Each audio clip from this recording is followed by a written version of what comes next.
ভাই ওই যে একটা বিষয় একটু জানার জন্য ফোন দিয়েছিলাম, আপনি যদি ফ্রি থাকেন আর কি। বলে ভাই ওই যে আপনি তো কয়রাতে ছিলেন এর আগে নাকি? ছিলাম তো। ভাই ওই যে ইমতিয়াজ ভাইয়ের যে বিষয়টা আর কি, ওইটা একটু জানার জন্য মূলত ফোন দিয়েছিলাম আর কি। কি ইমতিয়াজের কি? ওই যে মানে আপনার কাছ থেকে কিছু অর্থটা দিয়েছিলাম হ্যাঁ একটা বিষয়ে। ওই ইয়ার সময় নলিয়ানে থাকাকালীন সময়ে দিয়েছিলাম আর কি। অফিসে ও, পাস করেছিলাম না, জি ভাই। পাশের জন্য আর কলকাতা কুপের জন্য। ও, কলকাতা দিয়ে। ওই যে পাস করছিলাম না, জি ভাই। ওই পাশের জন্য আর কি দিয়েছিলাম। আচ্ছা আচ্ছা ভাই, কত টাকা দিয়েছিলেন নাকি? ভুগলে আর শুনে কি করবেন, যাই হোক ভাই একটু শুনি আর কি। থাক, দরকার নাই এটা শুনুন। এটা গেছে তো গেছেই, ঠিক আছে না? না, আমি ওই যে ওর সাথে কথা বলছিলাম আর কি। আচ্ছা, ভাই বললো যে আপনার সাথে কথা বলতে আর কি, যে বিষয়টা আসলে দেখা যাচ্ছে সে তো বাইরে খুব আর কি ফেরেস্তার মতন লোকজন আর কি। না আমি কলকাতা কুপের সময় টাকা দিয়েছিলাম 25,000 টাকা, আর এর সময় দিয়েছিলাম তাহলে 20,000 টাকা পাস করার জন্য। পাস নিয়ে লেখালেখি করছিল না যে হ্যাঁ হ্যাঁ যে পরিমাণ টাকা তার চাইতে এই আর কি। তো ভাই টাকা নিয়ে আবার তো নিউজও করলো। হ্যাঁ, টাকাও নিচ্ছে, নিউজও করছে, করছিলাম। এটা কোন ধরনের কথা? টাকাও নিচ্ছে আবার রাগও করতেছে, এটা কোন ধরনের? আপনি এখন কোথায় আছেন ভাই? আমি এখন বাড়িতে ভাই, আমি পিআরএল-এ চলে আসছি, চাকরি শেষ। ও, আপনার চাকরি শেষ হয়ে গেছে? জি ভাই। আপনার হোম ডিস্ট্রিক্ট কোথায় ভাই? আমার হোম ডিস্ট্রিক্ট চাপানগঞ্জ। আচ্ছা। তো আসেন ঘুরতে করার দিকে, সময় পাইলে আমরা আছি আর কি এখন। আচ্ছা ভাই, ঠিক ঠিক আছে। আছে। ভারত প্রথম আলোর মাধ্যমে যেভাবে বাংলাদেশকে দখল করতে চাইছিল, আজকে আমি এই ভিডিওতে তা বলবো। ভারত যে বাংলাদেশের রাজনীতিতে হস্তক্ষেপ করে তা কে না জানে। ভারত শুরু থেকেই আওয়ামী লীগের মাধ্যমে বাংলাদেশের উপর কর্তৃত্ব বজায় রেখেছে। গত 16 বছর ভারত আওয়ামী লীগকে একতরফাভাবে ক্ষমতা বসিয়ে রেখেছে। তার জন্য ভারত প্রথম আলোর মাধ্যমে বয়ান তৈরি করছে, আওয়ামী লীগকে ক্ষমতায় বসানোর জন্য কাঠামো তৈরি করছে। প্রথম আলো বাংলাদেশের জনপ্রিয় একটা সংবাদপত্র, যা 1998 সালে প্রতিষ্ঠিত হয়েছে, যার ফেসবুকে 2,20,00,000 আর ইউটিউবে 50 লাখ ফলোয়ার আছে। তার স্লোগান হলো, যা ভালো তার সাথে প্রথম আলো, আর পথ হারাবে না বাংলাদেশ।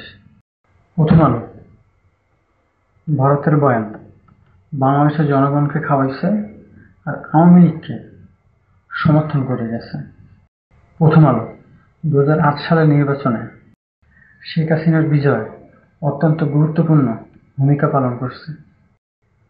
প্রথম আলো আর ভারতের নির্দেশে আওয়ামী লীগ বাংলাদেশের মানুষের উপর নির্যাতন, গুম, খুন করতে পারছে। আর নির্বাচনের আগে প্রথম আলো তার পত্রিকার মাধ্যমে মিথ্যা গল্প তৈরি করত, যাতে করে মানুষের মধ্যে একটা আতঙ্ক ছড়িয়ে পড়ে। এই পদ্ধতিটা 2013 সালে এবং 2018 সালে প্রয়োগ করছে, যেটা বাংলাদেশের জন্য একটা হুমকি হয়ে দাঁড়িয়েছে।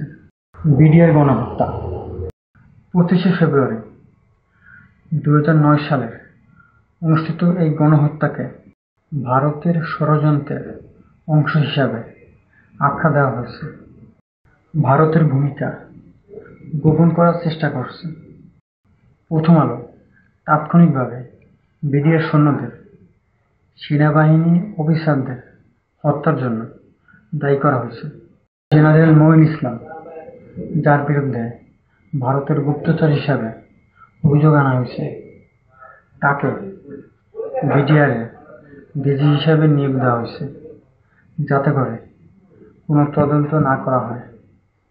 বিডিআর সৈন্যদের উপর দোষ চাপানো হয়েছে যাতে করে কোনো তদন্ত না করা হয়, যা প্রথম আলো তার পত্রিকার মাধ্যমে প্রকাশ করে। এটাকে সিল দিয়ে দিছে।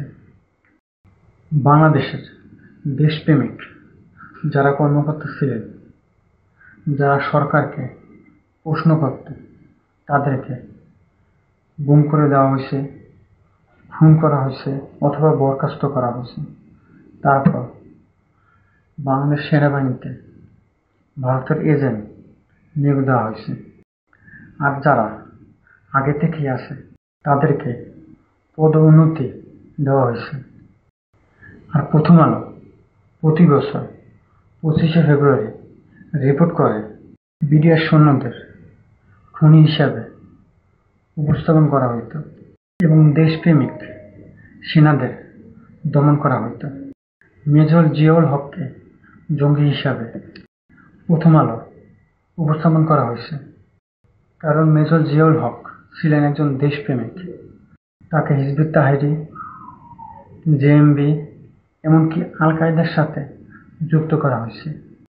এই 16 বছরে 5000-এর বেশি আলেমকে কারাগারে পাঠানো হয়েছে আর কয়েক হাজার আলেমকে হত্যা করা হয়েছে। প্রথম আলোর সাংবাদিকরা আলেমদের জিজ্ঞাসাবাদের সময় উপস্থিত হইত এবং তাদের অমানবিক নির্যাতন করা হইত।